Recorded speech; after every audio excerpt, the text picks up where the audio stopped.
right, everybody. Episode 15 of the Airborne Podcast. It's World Cup week here in Ruka. We're just getting ready to start the World Cup season. Official training starts tomorrow. We got a guest who we've had on before, Lewis Irving, who's going to come give us the Canadian point of view. And stoked to start things off with you guys this week. Yeah, we got official training starting tomorrow. We'll have 3 days of that, which is really nice because the rest of the season we'll only get 2. That's a new rule this year. So luckily we'll get 3 days of training. Hopefully the weather pans out for us. We don't know if it will, though. 3 days in Ruka is basically having an extra day because we're all already on the triple kicker. Yeah. We don't have to do that first day of doubles, maybe hit the triple, and then get 2 days. Like, we get 3 actual days of triples if we really want it. Mm-hmm. Yeah, it's going to be clogged up groups, though. You know, it's going to be 2 groups of training. I think there's going to be something like 35 plus athletes in each group. So jumps are going to be light. You're going to have to make the most of them and definitely push the envelope in training depending on where everybody's at. So, Lewis, I guess we'll just kind of start with there. How's your camp in Ruka gone so far? How are you feeling about it? Do you feel like it's like good, bad, or the same as usual? I mean, you come here for like a decade now, so. I think this year was a little interesting just because we got rolling a little later. We had that, we'll call it a backyard aerial site for the first week. And then I feel like we just never got the site pimp like we usually have it when we get here. So to me, personally, I don't feel like we've had the same level of training as the other years. It's kind of been hit or miss on some days. Had a few days we got rained out and had to rebuild the site. But I feel like everything's dialed in now and we can actually get some super productive days going into the World Cup and then put on a really good event. Yeah, let's touch about the beginning of your camp because I know you had a little bit of difficulties with maybe some sheets. Yeah. How's that going? So it's way better. I don't know what happened. We'll put up a picture of this, but I had this weird rash that from something all over my chest and was just like grinding out jumps, trying to not itch myself to hell. But everything's better now. We've got that all settled. So hey, I feel you, man. I had that. What was it, like 3 years ago or something? I was dealing with what I think they use some gnarly detergent here in Finland for their sheets and stuff. I think is what it was, and freaking that shit fucking is gnarly. I think I was just trying to put out have the shitty stuff happen before we actually got into the season. Knock on wood here, but God willing, I'll tell you. Something's always going to happen, and now I'm like, all right, maybe it already has, and we're set for the rest of the year. And luckily it wasn't when we were doing things like too intense or whatever, but definitely added to a little bit of the being annoyed at the first week in Ruka for and sure. I think that's a fun thing to touch on purely because like a lot of people when they're looking at things, you really only see World Cup day or like whatever, but we're training and we're traveling all the time and like you get sick, you get food poisoning, you get rashes, like we're just people. And so like all these competitions and training camps happen on specific days, but kind of like what's going on in your life changes from year to year, like especially like we all went through that COVID pandemic and trying to travel through that and stuff like that. But it's just kind of funny because like you're always trying to control everything as an athlete coming into it. And you like have this kind of like idea in your mind. And it's like almost like a good plan almost always gets fucked up once you get out there. There's a famous saying that no plan survives contact no plan survives contact with the enemy. And contact with the enemy is jumping on snow for us. Yeah, exactly. As soon as we get out here, it's like you do all this preparation in the summer. Everyone's always like, so you ready for this? And obviously the answer 99% of the time is like, yep, I'm good. Had good training. I feel great. I'm fit. I feel strong. And then there's always that curveball that's going to come out. We never know from where, but it always does. Well, we can even, we kind of touched on it a little bit in the last episode, but like even Kayla Kuhn, like our girl, like she was in the gym one day, like randomly a week before we left for Australia for that thing. And she drops a 50-pound weight on her foot and like completely demolishes her big toe. Yeah, three fractures. Like, did not see that coming. Yeah, exactly. No one would have, right? Like we're in the gym all the time. That doesn't happen. And then when you don't want it to, something will. Yep. So kind of Murphy's Law with that one. And I guess the big reason we wanted to have you on the podcast is to kind of talk to you as a member of your team. One, because this is going to be your third Olympics, hopefully, knock on wood for that one. You're not there yet, but like looking good to qualify for that Olympics and have been to the last 2. So kind of briefly, why don't we just talk about like what is different, what's the same? How do you feel about this Olympics? Do you feel like it's different going around for your third time? For sure. I mean, especially compared to last time, like you touched on earlier, with COVID and everything. Yeah. The whole tour was different. Not all the teams were able to make it at every event for that qualification process, whereas now we basically have the full field swinging and trying to make it. So that's definitely playing a part in the qualification process. Like ours, we're kind of lucky where Team Canada set it up where we can use scores and results from last year. Some people are already pre-qualified. There were key events that if you podiumed at, you would get an automatic bye to the games team. I have one podium at one of those events, so I didn't fully hit that criteria, but obviously having one podium at a key event puts me pretty high on the list in terms of making it. And then also, huge difference in my last two games is there's just way more people on this team now trying to get those spots. Like we only have 4 spots. We have 6 guys on full World Cup tour now. 5 that I would consider a threat at the super final week in, week out.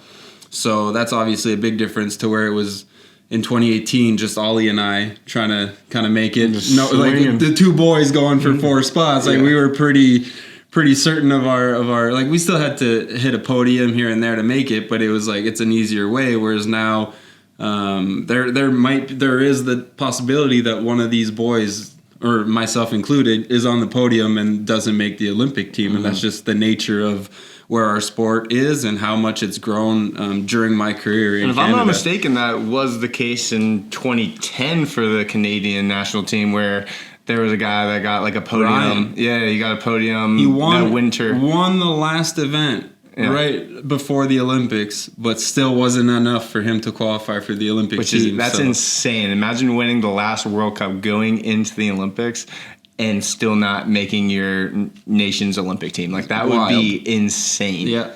But that's like where the criteria a lot of times is very arbitrary for that Olympics. You know what I mean? Like you never know what it is. Like our qualification this time around is completely different than it was in 2022, and it's just like probably more similar to what it was in 2018, but still different.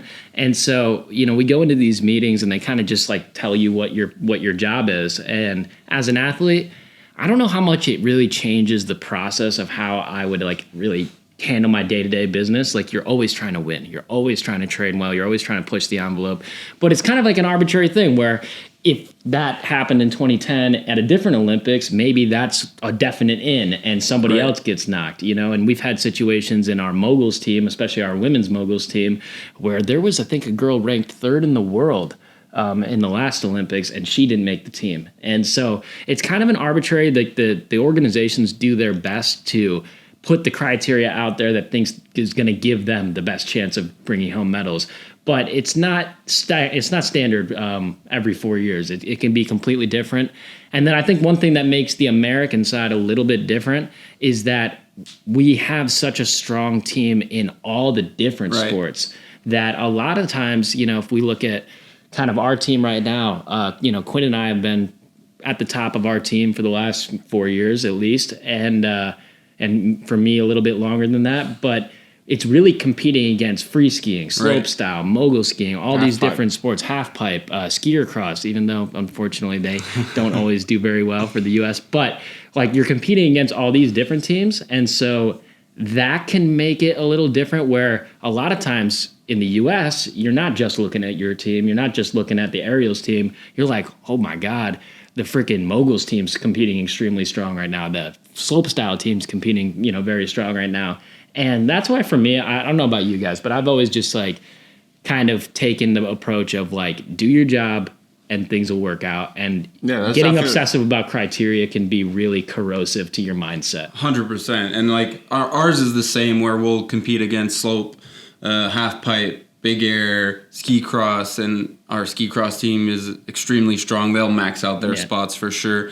Which is why, just like you said, for me going into this, my goal is I'm trying to go and win the Crystal Globe, the World Cup, and trying to lead the World Cup. And Like, I know the criteria, kind of. I'm not one of the guys on the team that knows it down to a T and knows exactly all the different tiers of this this document it's written by people in an office and lawyers and whatnot. It's like, I have no idea what the exact thing is, but I just know that if I make a run for the globe and I'm in the fight for the globe, then I will be on that Olympic team, and that's kind of all I put my focus on. See, I kind of come with the approach of not knowing anything. Like, the only thing that I know about the Olympic criteria is the team event is based off like your 3 highest scorers, I think, or something like that. But everything else, dude, I have no clue like what the criteria is. I think it's like, basically, in my mindset, you do your job, you do well in the World Cups, you'll probably have a pretty good shot at making it. And that's where my mind always goes to. And I think that, like you were saying, when you start focusing on criteria, it can be corrosive towards your athletic performance. And it's just not the way to go about it. I mean, there's enough shit we have to think about on an aerials hill. There's enough stress as is. Like, I personally wouldn't want to add anything else to it. You know, like, our plate is already full enough, and I'm just trying to go out. I'm going to this event, and I need at least a 5th place to overcome this guy on this list. Like, that's like just an added level that you really don't need on your plate when you're going up to do quad and quint twisting. Well, and I kind of think back to like the World Championships team event last year. Just threw up, different things of the way it goes. I could have been focusing on the fact in that last round that probably only needed about like a 95-point jump in order to like secure the victory. And so our top coach, Matt DePeters, was coming up, and I could tell he was about to tell me like what the situation was, and I shut him down. I knew it wasn't that high, but I was like, I'm doing a 120. Like, I need to do a 120, because if you kind of shoot for a lower score and then you don't hit it, then you're gonna blow up. But if you shoot for that max score and then you come up a little shy of that, then generally you'll be over the finish line. You guys, I've been guilty of that just in World Cup events. You know, when you go a little later in qualies, and then you get, like, I'm someone who watches every jump before me during the event. So when I go late and I'm watching all these jumps and I can hear scores come out and I can see from the top, well, people are pulling and coaches aren't cheering as loud as they usually do, then you know that people are falling ahead of you, and then you're just like, I've had that thought come into my head where it's just like, oh, if you land this, you'll make it. And immediately I try, like, that changes the whole mindset. I usually, like, thank God, have made it through on those events. Well, and I actually have an event. Still don't do my favorite jumps there, you know? In Kazakhstan last year, I fell victim to that. Right. Just through whatever it was, Kazakhstan can be a really tough place to jump and train, but I had a very solid training leading into the event. And then kind of the same thing, listening to people's reactions and different stuff. I kind of knew that, at least in my opinion, I thought the bubble score wasn't going to be very high.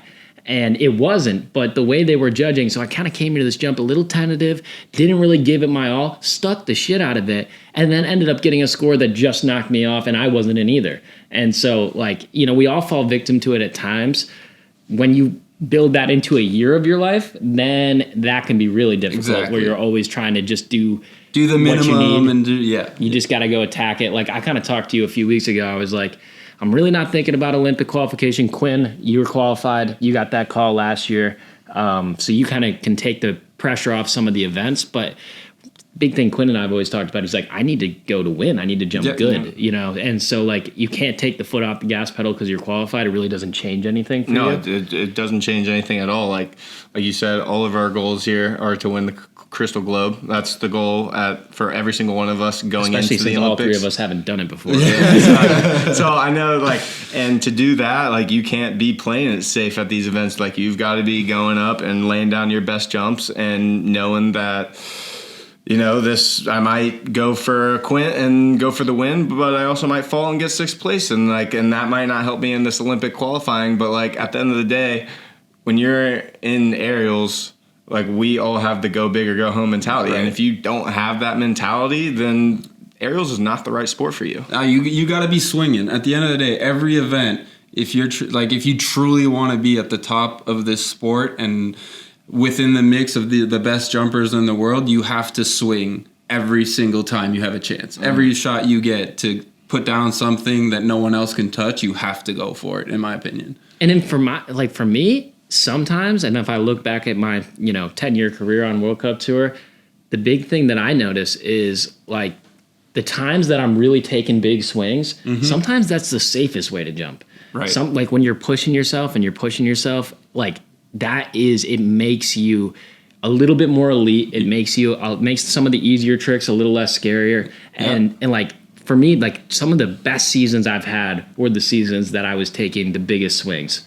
And some of the worst and kind of scarier seasons I've had were ones when I was trying to play it safe. A little conservative, and then it makes you conservative on everything, whether it's training and leading up to tricks or just choosing days. Oh, I'm not going to do my trick on this day. Oh, it's a little like I was expecting better weather. I don't want to go. And then that starts to play in. It bleeds into the other sessions where if you're always on that go mentality, then like it's better to be a dog breaking, kind of tugging at the chain and have your coach be the one being like, hey, we're not doing this today. You're like, all right, well, at least I wanted to. Yeah, exactly.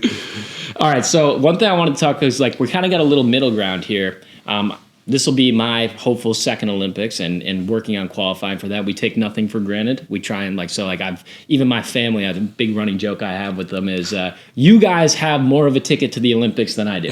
They've got their stuff booked. They've got their accommodations booked. I don't have any of that stuff. So I got to go take care of that. But we got your third Olympics coming through. This will be my second one, and then this will be Quinn's first one. So for me, I feel that I kind of am surprised by how little the mentality changes, right? Like going into 2022, I was so hungry to get there. And that was a huge moment. And like kind of even just getting there, walking in the open ceremonies, like all that stuff. But like going there, I had like a real chip on my shoulder to prove that I belonged. And now it's 4 years later. We were, the team event was able to get an Olympic gold medal. I came up just a little bit short in that individual event, one of the biggest regrets of my life, but still a big moment for me. And I played that event, to my fullest, and I was happy with the way I approached it. It's, you're never going to fall in the Olympics and be okay with it. Right. But, I was happy with how I played that event. But for me, I always thought, maybe if you'd asked me 3 years ago, I'm like, oh, things will be different. I'll feel different. I'll want it less. None of that. To be honest, I feel like the same guy that I was in 2021 and 2022. I feel like I want it just as much. And that kind of surprised me. It took me by surprise because like you would think like, oh, you already had a great Olympic moment. Does that take any of the pressure off?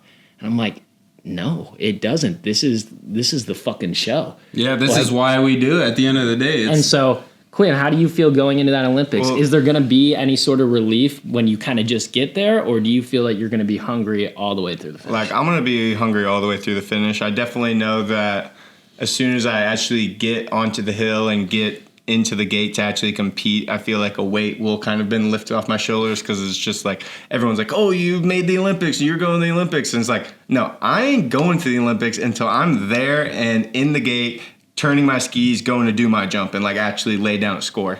So like that's kind of where my mindset is, where there's been like all this preconception of, oh, like this and that. And like there's a long way until February where we've got to get through a lot of tricks and a lot of different bullshit that I know is going to come up. And that's kind of where my mindset is at. And I don't know if, like, I want to ask you guys, do you guys feel like now that you've been through it once, like you're more prepared and kind of know what to expect? Because I'm going in this Olympics, I'm like, I have heard stories and I've heard this and that of the Olympic Village and, oh, this is ceremony. And then you get all this cool stuff. And like, dude, I have no idea what to expect though. I mean, obviously having done it twice now, I know a little bit about the process of it, and by process I mean once you actually get there, how it works, like for accreditation, and then getting into your rooms and getting that big duffel bag full of Olympic gear and the excitement of that.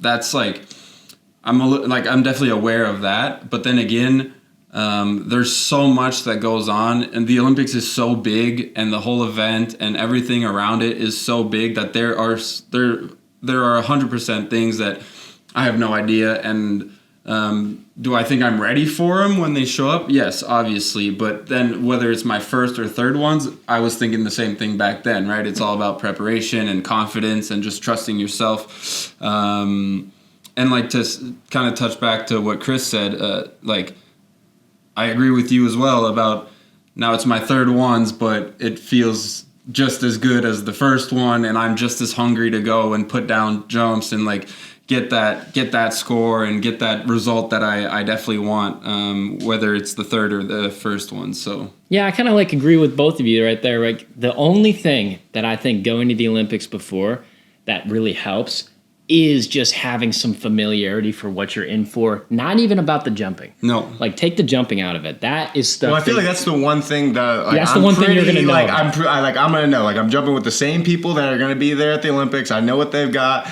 We showed up to Lavinia last year. Like we know what that site looks like, and like the jumping is the one thing that like I'm like, all right, I got a pretty good idea of what's gonna happen there, but everything else, I have no clue what it's gonna be like. And like I just think that the only thing that really helps you with is that like you do know some of the little things, just the little details, like how the cafeteria works, what it's like to be in the village, what it's like to get all that stuff, knowing that shit. I was thinking back to 2022. I packed so much shit that I did not need. Yeah. Because they give you everything. Like you don't even need to bring underwear if you don't want to. They give you top to bottom everything. And I had like a bunch of stuff and I didn't wear any of it the whole time. So like kind of little things like that. And then the big difference, only competition difference that like I really like know about going in is that when you do the Olympics, and it's unlike any other competition that we do, they load each athlete into the gate individually. Meaning there will be nobody else around you. There will be no other athletes on the in run. There will be nobody else. Like they will keep you back and keep you away. And each athlete, when you come to your jump, is loaded in individually. On their own. So you get about 60 seconds completely by yourself. The only person that's going to be talking to you is your top coach. They'll be on the in run like when you ski down. And so the competition is just a little bit less, it's a lot more structured. It's a little less free flowing where like sometimes if I want to like maybe see how the wind's working or see how things are going, I can kind of like ski down the in run or maybe go take a stop by the knoll or whatever. You don't really just get to go hang out wherever you want.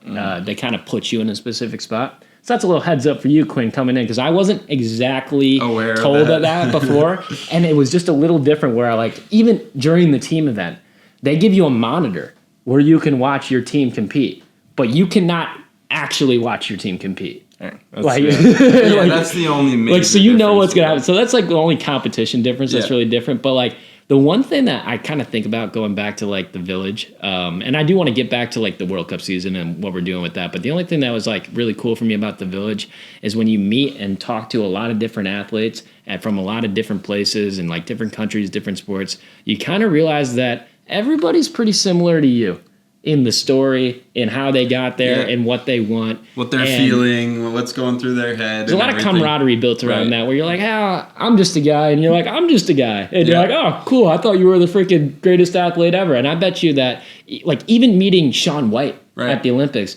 Shaun White, biggest name in snowboarding. Freaking nobody, you could have to go 100,000 miles to meet someone who didn't know his name. Mm-hmm. He was just a super cool dude and he was just hanging out. And like, I'm like, wow, like this is like really, I feel very similar to you. Mostly because we're all just going through the same shit. Yeah. No, and like, I mean, I think one tip, I guess, for the whole arrival thing and the whole getting to the games is it's a lot of people. They've got a lot of people that they need to get into that village and need to get all of the accommodation. So like, one thing that I took from 2018 to 2022 that I thought worked really well for me was just having stuff to kind of keep me occupied. Like I had a good set of headphones with shows preloaded on because like you don't know if you're gonna have Wi-Fi right away or any of that. A lot of dead time. And just like so just something to kill. Like remember in China we were sitting in the airport just kind of waiting for the buses to show up and take us to the village. Just stuff like that. Just have something to keep you occupied. And then for me, I had my coach who I trust and who like he's been to like 8 Olympics now. So I was just like, all right, Bean, you figure this out. I'm going to be sitting right here, man. And whenever you need me to do something or whatever, I'll be right there. If I'm not there, I'm in the toilet. That's right there. But that's about it, man. And then you just kind of wait and let other people deal with everything. And you're just like the little sheep that follows along until you get your turn to actually do shit and become that dog. All right. So now that we've talked about the Olympics and our mindsets going into that, let's kind of switch gears into this Ruka World Cup and the rest of the season. I know I'm really excited to get out there tomorrow and start official training, especially see kind of, you know, official training. That bib. I just can't wait for that bib. Official back. training is kind of that first time where you really start sizing up the other teams, Right. like seeing what they've been doing, seeing where they're at, and how are you guys feeling going into that? Yeah, how's Team Canada doing right now? I mean, I kind of touched on it a little bit earlier with the iffy training and everything, but I think as a team right now, everyone's just trying to find their footing, and I think a lot of people are definitely focused on that end goal of the games and wanting to be so prepared for it and everything. So I think that once we get our World Cup bibs tomorrow and get back to official training for a World Cup, it's going to bring everything back to normal a little bit and remind them of stuff. I mean, I know it is for me too. Every year, the first one feels like I've never done this before. Well, until you get out there and then you hit the jump in the training group and you do the course inspection with everyone and you're riding and you're fighting for rides and there's that little jostling around. Yeah, dude, part. I always feel so nervous, feel like I'm like out of the world until I go up and do my first training jump. And then it's all going to come back. So I'm excited for that. And then, we get 3 days. So just kind of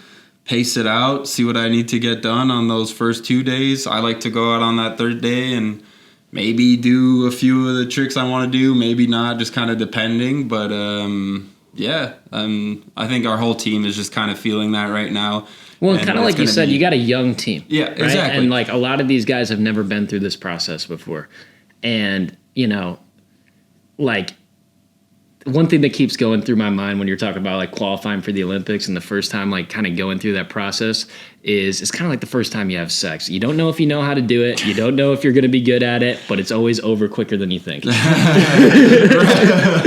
so I think that like a lot of these guys are going to have to go through that a little bit where like, yeah, there's so much unknown, but the big thing that they don't know as being young guys that have never been through this process is that everybody else feels that way too. Exactly. Like I feel that way. I'm an 11-year veteran of World Cups and I still feel that way. Right. And it's because it's just the nature of like human emotion. You kind of always think about like that scenario in which things don't go your way. But in reality, when comps are happening, especially when comp jumps are happening and that stuff, it's 7 seconds, it's you and a jump, and it's 90% just you reacting. Reacting. Like, think about it. Like, when we hop turn into a jump for a comp jump, you got all this stuff that you're trying to process, and you're trying to stay calm and deep breaths, and you're talking to your coach and maybe working through a few technical things and a few speed things and whatever. But the second you really hop turn, you're reacting to what's happening. Right. Is the speed feel good? Did I freaking ski good? Did I catch an edge? If I did catch an edge, what do I got to do? And it's we try to control these things so much, but in reality, it's the 1,000 hours of however many hours we've done of training. That's what takes over. It's just you react to the moment, you do your best, and like if you can help it, your body won't let yourself fail. And so the only thing you have to do is not kill yourself in the crib and make sure that you don't mentally fuck yourself before you even start. Before you get there, yeah. Dude, that's a big thing with where I found a lot of success was making sure that I didn't mentally kill myself before I got off the jump. Like a big part of my success nowadays is just making sure that I hit a takeoff. Right. And like that's where success starts with us is like, you know, you do your in-run stuff and there can be some stuff that happens on the in-run, but every good jump starts with a good takeoff.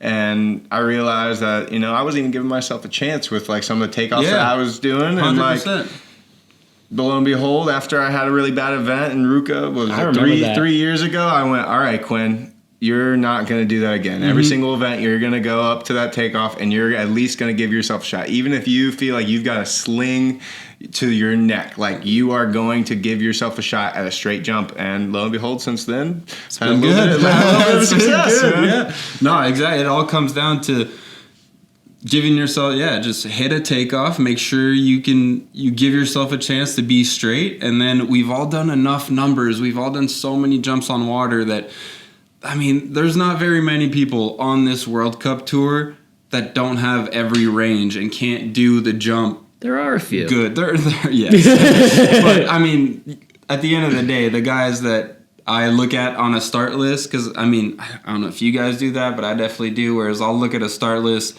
and I'll just go and pick out the names of people who I expect to be in finals. Like at the end of the day, who do I got to beat to win this thing?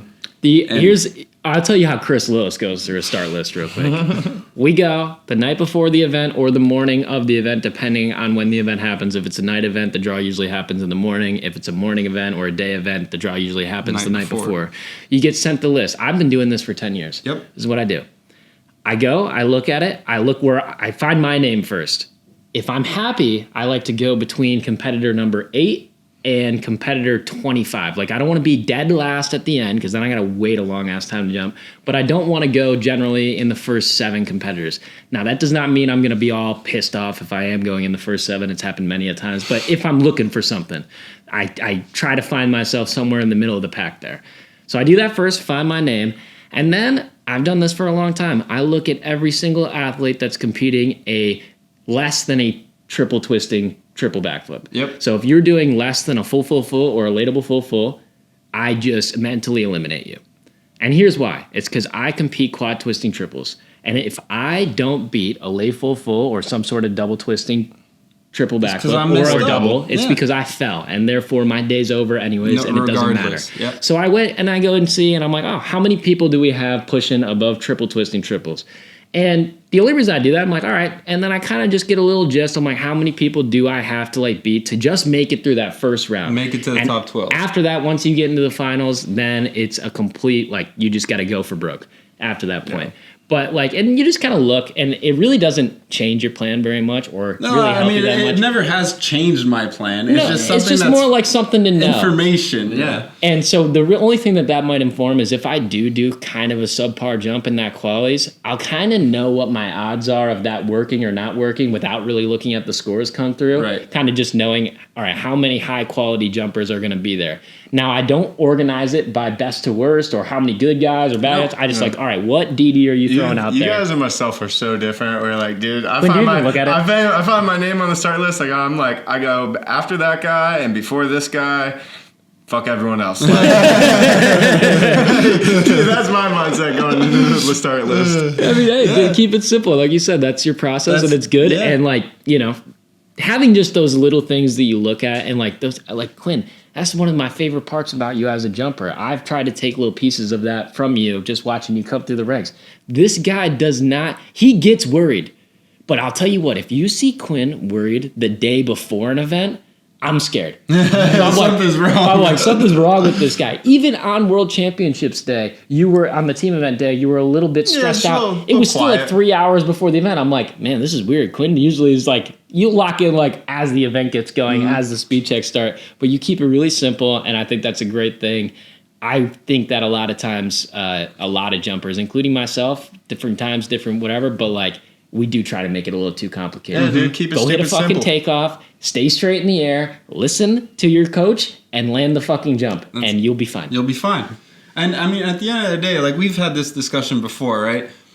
If you want to be successful on the World Cup Tour and you want to podium consistently, you got to be able to land 3 good jumps in a row.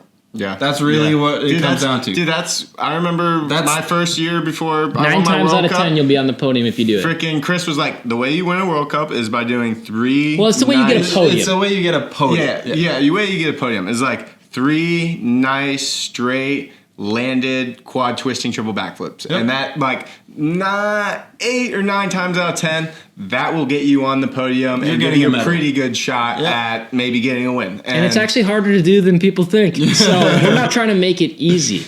Like, it's not easy, but it's simple. It's simple. It's very difficult to do that. And so like sometimes I see a lot of athletes, and like I'll even just say, just like, you know, some of the groups after us and this week, they're always asking like, what did you do? How did you do? What tricks are you doing? Whatever. And I'm kind of sitting there, and maybe it's just being a little bit older. I'm like, you don't get it yet. You don't get it yet. All you have to do is land 3 straight jumps, and I bet you there's not 3 other people that are going to do that other than you. Yeah. Like, it's just the law of large numbers. You do that, you're going to be putting yourself... Now, I've had a few events in my day where I've gotten 4th or been just off the podium, yet I've completed that task. But I'll tell you what, out of like 50-something times out of 10, out of like 50-something World Cup starts, I think I've like had that happen to me once or twice. Where you did really the 3 straight good ones and didn't get a medal. Yeah. And so going into that, if there's any young jumpers, I mean, we know like a lot of those people tune into this and kind of like listen, like that's all you got to do. Go do it. And I'll tell you what, if you can do it, like probably 3 other people won't do it. And I'll tell you what, I'm definitely going to fucking do it this weekend. So y'all better come to play. And we're going to have a lot of fun this weekend getting back in the start gate. And like, like kind of like you were touching on earlier, like the last Olympic season, because of COVID, right, we condensed our whole World Cup schedule basically into Ruka. And then there was a few events, one at Deer Valley and one in Canada outside of that. But we didn't really get to go on tour. No. This year we get to go on tour. So if it's not this weekend, you've got next week in China. Yep. If it's not in China, you got through Canada. And so like, you know, one thing I was talking to you about a few weeks ago with the Olympic qualifiers, I'm really not going to worry about it until like if I got through the Canadian weekend, double World Cup weekend, and I really had nothing fucking going for me, I might start to stress about it. Then I'll start worrying. Because we only got 2 events left. Yeah. And like, all right, whatever I'm doing wrong, I need to stop fucking doing right now. Right now. But first event this weekend, my biggest goal is to go out there and just land some fucking jumps. Yeah, just do my shit and get it done. That's it. That's really it. At the end of the day, like we've done enough of these tricks, jumped on this site enough times that it really just comes down to on the day that you need to do it, get it done. Just go execute. Yeah. Yeah. So that's going to be a lot of fun this weekend. I hope all of us at this podcast have some success, a good sweep from this crew. We had a sweep with this deal right here. I have swept a podium with my Canadian brother. We kind of like Team North America, especially back when Lewis was talking about when it was just him and another guy, Ollie, kind of competing and that kind of vibe. You know, we really like the Canadians, and we kind of look at, we want to beat the Chinese. Everybody knows it. They know it. We have a really fun working relationship with the Chinese, but we want to go take them down. And Team China, let's be real. We've been jumping with them. They're looking good. They've been jumping since October. Yeah. So they've been jumping for about a month and a half already, and it shows right now. But last year they kind of did a similar thing, and by middle of March, they were having a difficult time. So we'll see how that plan turns out for them this year. But they, like last year, I fully expect them to show up freaking swinging for the fences at this first event, and we're going to have to deal with that. Yeah, so may the best man win. And thanks for coming on the podcast and checking it out with us and just kind of like talking about it. We're probably going to have you on again, Lewis, because like you're just a great person to talk about, talk with as this thing gets rolling. But World Cup weekend. Everybody stay tuned, and hopefully you have some good results and can put some shit down and then come back and talk about it. Yeah, thanks for listening. Thanks for having us. Thanks for having me, boys, and let's go get it this weekend. Right, let's go. Yes, sir. Thanks for listening. Tune in to the next one.